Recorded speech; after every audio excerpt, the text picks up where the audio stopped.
నమస్తే మిత్రమా, welcome to epitome IAS. So ఈరోజు న్యూస్ పేపర్లో కూడా చాలా ఇంపార్టెంట్ అయినటువంటి కీలకమైన అప్డేట్స్ కూడా ఉండడం జరిగింది. అవన్నీ కూడా మనం ఈ యొక్క సెషన్లో డిస్కషన్ చేయడం జరుగుతుంది. కాబట్టి ప్రతి ఒక్కరు కూడా లాస్ట్ వరకు ఈ యొక్క సెషన్ను స్కిప్ చేయకుండా చూసేటువంటి ప్రయత్నం చేయండి. సో ఈరోజు మనకు దిశ పేపర్లో ఒక ప్రధానమైనటువంటి వార్తను కూడా కవర్ చేసుకోవడం జరిగింది. తెలంగాణలో ఉద్యోగాల జాతర అంటూ ఒక బ్యానర్ ఐటెంను ఇక్కడ హైలైట్ చేయడం జరిగింది. త్వరలో 2000 గెజిటెడ్ ఆఫీసర్ల పోస్టులకు నోటిఫికేషన్ అంటూ, ఆ తర్వాత 5000 పోస్టులతో డిఎస్సి, ఎస్సీ వర్గీకరణ వలన ఇంతకాలం ఆలస్యం అంటూ ఒక ప్రధానమైన వార్తను ఇవ్వడం జరిగింది. 2-3 రోజుల్లో బిల్లుపై గవర్నర్ సంతకం, రోస్టర్ పాయింట్ ఫిక్సింగ్ పైన కసరత్తు. సో ఇక్కడ రాష్ట్రంలో మళ్ళీ ఉద్యోగాల జాతర మొదలు కానుంది. ఎస్సీ వర్గీకరణ బిల్లుపై గవర్నర్ సంతకం చేసిన వెంటనే కొత్తగా పోస్టులు ఫిలప్ చేసేందుకు రాష్ట్ర ప్రభుత్వం సిద్ధంగా ఉందంటూ మొదటగా 2000 గెజిటెడ్ ఉద్యోగుల భర్తీ, ఆ తర్వాత 5000 పోస్టులతోటి డిఎస్సి నోటిఫికేషన్ ఇవ్వాలని భావిస్తున్నట్టు తెలుస్తున్నది. వీటితో పాటు ఇప్పటికే ప్రకటించిన జాబ్ క్యాలెండర్ ప్రకారం మిగతా డిపార్ట్మెంట్లో ఖాళీగా ఉన్న పోస్టుల భర్తీ చేసేందుకు రాష్ట్రంలోని రేవంత్ రెడ్డి సర్కార్ ప్లాన్ చేస్తున్నట్టు ఒక ప్రధానమైన వార్తను ఇక్కడ ఇవ్వడం జరిగింది. గత ఏడాది ఆగస్టులోనే జాబ్ క్యాలెండర్ ప్రకటన అంటూ ఒక అంశాన్ని కవర్ చేయడం జరిగింది. గత ఏడాది ఆగస్టులోనే ప్రభుత్వం జాబ్ క్యాలెండర్ను ప్రకటించింది. ఏ ఉద్యోగాలు ఫిలప్ చేయనున్నారు, ఏ నెలలో నోటిఫికేషన్ వస్తుంది, పరీక్షలు ఎప్పుడు నిర్వహిస్తారనే విషయంపైన అందులో స్పష్టంగా పేర్కొంది. కానీ ఈలోపే ఎస్సీ వర్గీకరణకు సుప్రీంకోర్టు ఆమోద ముద్ర వేయడం ఉద్యోగాల భర్తీ ప్రక్రియకు బ్రేక్ పడింది. రిజర్వేషన్లు ఫైనల్ అయ్యాకే కొత్త నోటిఫికేషన్లు అంటూ ఇక్కడ ఇంకా కవర్ చేయడం జరిగింది. ఎస్సీ కులాల్లోని ఆర్థిక సామాజిక పరిస్థితుల మేరకు ఆయా కులాలకు రిజర్వేషన్లు ఫైనల్ చేసిన తర్వాతే కొత్త నోటిఫికేషన్లు ఇవ్వాలని ప్రభుత్వం భావించింది. ఆలస్యం చేయకుండా జ్యుడిషియల్ కమిషన్ ఏర్పాటు చేసింది.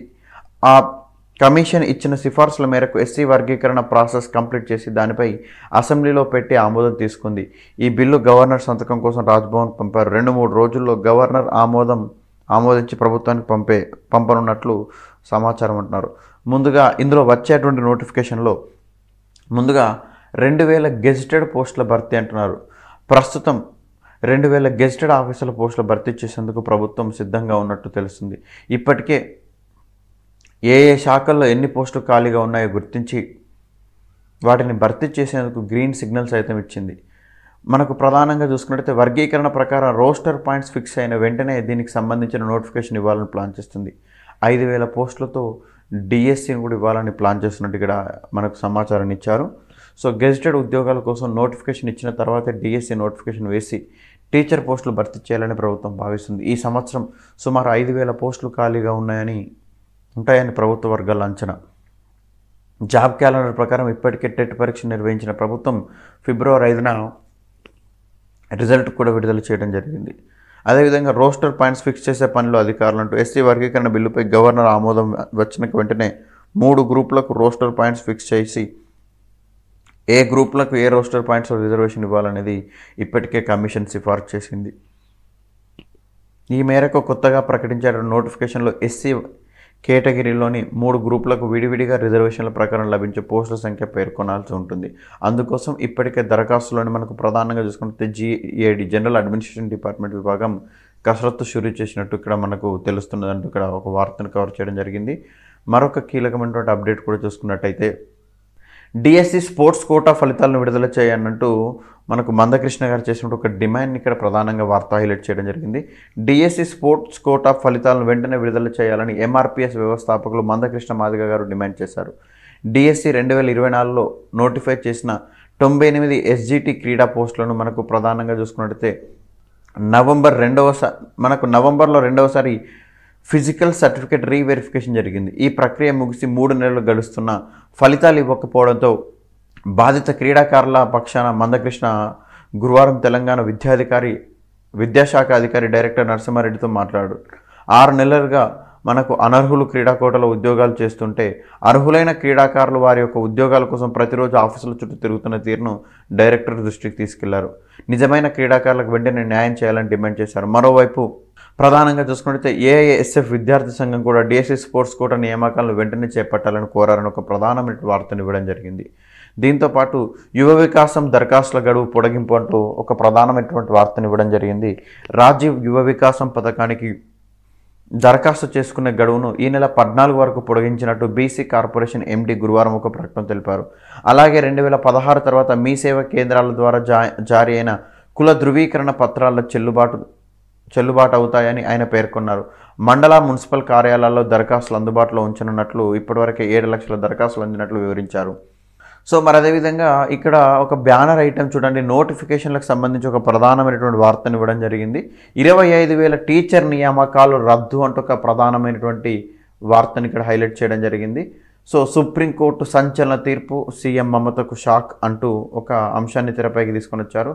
పశ్చిమ బెంగాల్లోని మమతా బెనర్జీ ప్రభుత్వానికి సుప్రీంకోర్టులో పెద్ద ఎదురు దెబ్బ తగిలింది. రాష్ట్ర స్కూల్ సర్వీసెస్ కమిషన్ పరిధిలో 25,000 మందికి పైగా టీచర్లు, బోధనేతర సిబ్బందిని నియామకాలను రద్దు చేస్తూ కోల్కతా హైకోర్టు ఇచ్చినటువంటి తీర్పును సుప్రీంకోర్టు గురువారం సమర్థించింది. నియామక ప్రక్రియ మొత్తం మోసపూరితంగా అవకతవకలతో కూడుకొని ఉందని CJI justice Sanjiv Khanna, justice PV Sanjay కుమార్లకు ఉన్న ధర్మాసనం వ్యాఖ్యానించింది. ఈ ప్రక్రియలో విశ్వసనీయత, చట్టబద్ధత లోపించాయని, పరిష్కరించడానికి సాధ్యం కానంత కలుషితం అయిపోయిందని ఆక్షేపించింది. హైకోర్టు తీర్పుతో జోక్యం చేసుకోవాల్సిన కారణం తమకు కనిపించడం లేదని తెలిపింది. మోసపూరితంగా నియామకాలు పొందిన అభ్యర్థులను ఏళ్ల తరబడి పొందిన జీతాలను వెనక్కి ఇవ్వాల్సిన అవసరం లేదని, అయితే వారి నియామకాలను రద్దు చేస్తున్నామని తెలిపింది. అంటే ఇక్కడ జాగ్రత్త గమనించండి, వాళ్ళ డబ్బులు మాత్రం, వాళ్ళకి ఇన్ని రోజులు ఇచ్చినటువంటి జీతాలను మాత్రం రిటర్న్ చేయని అవసరం లేదు, వాటి వాళ్ళ యొక్క సెలక్షన్ మాత్రమే క్యాన్సిల్ చేస్తున్నట్టు మనకి ఇక్కడ సుప్రీంకోర్టు చెప్పడం జరిగింది. అయితే వారి నియామకాలు రద్దు చేస్తున్నామని తేల్చి చెప్పింది. మొత్తం పరీక్షా ప్రక్రియ చెల్లదని ప్రకటించినందున ఏ ఒక్క అభ్యర్థి నియామకం చెల్లుబాటు కాదని స్పష్టం చేసింది.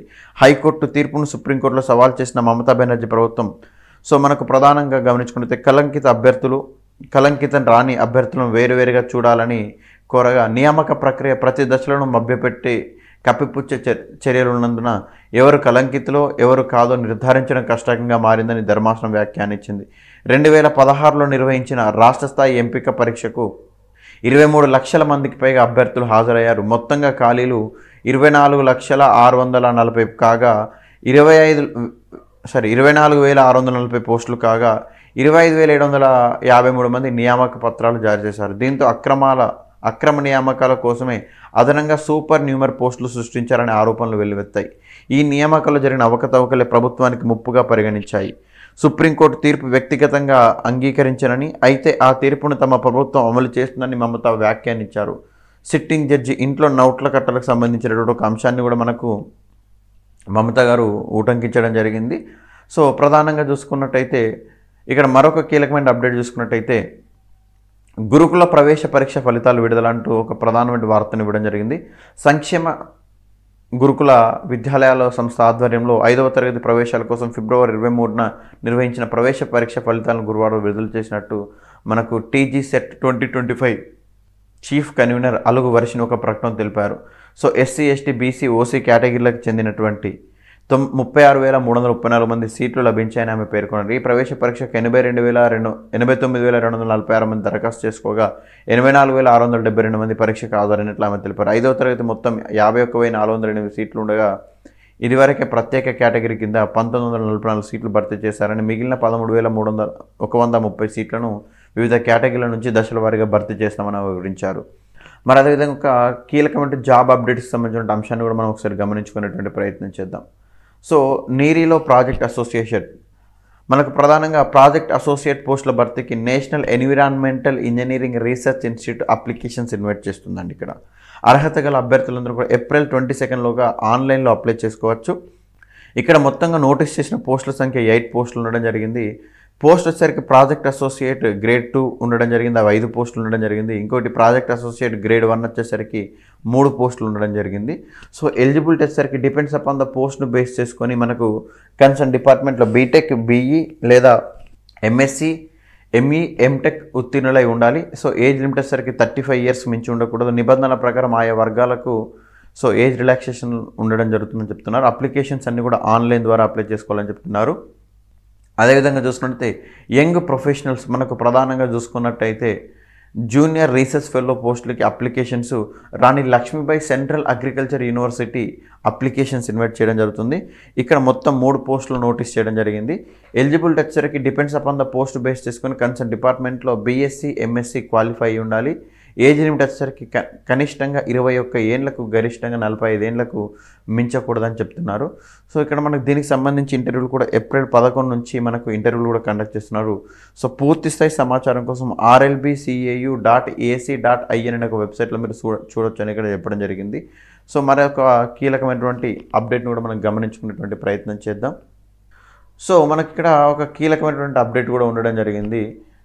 సో జీఓబీలో క్యాపిటల్ మార్కెటింగ్ లిమిటెడ్లో ఖాళీగా ఉన్న పోస్టుల భర్తీకి మనకు ప్రకటన విడుదలైందంటే ఒక వార్తను ఇక్కడ కవర్ చేయడం జరిగింది. సో ఇక్కడ మనకు మరొక ప్రధానమైనటువంటి వార్తను కవర్ చేయడం జరిగింది.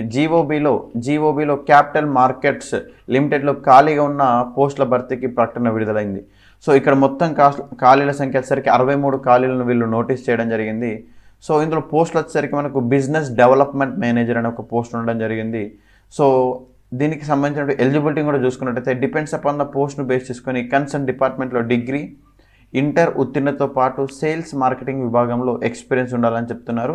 సో అప్లికేషన్స్ అనేది మనకు ప్రధానంగా చూసుకుంటే ఈమెయిల్ ద్వారా పంపించాలని చెప్తున్నారు. careers@bobcaps.in అనే ఒక వెబ్సైట్లో మనకు మెయిల్ ద్వారా చేయాలని చెప్తున్నారు. దీనికి లాస్ట్ డేట్ May 31 అనేది లాస్ట్ డేట్గా ఉండడం జరిగింది.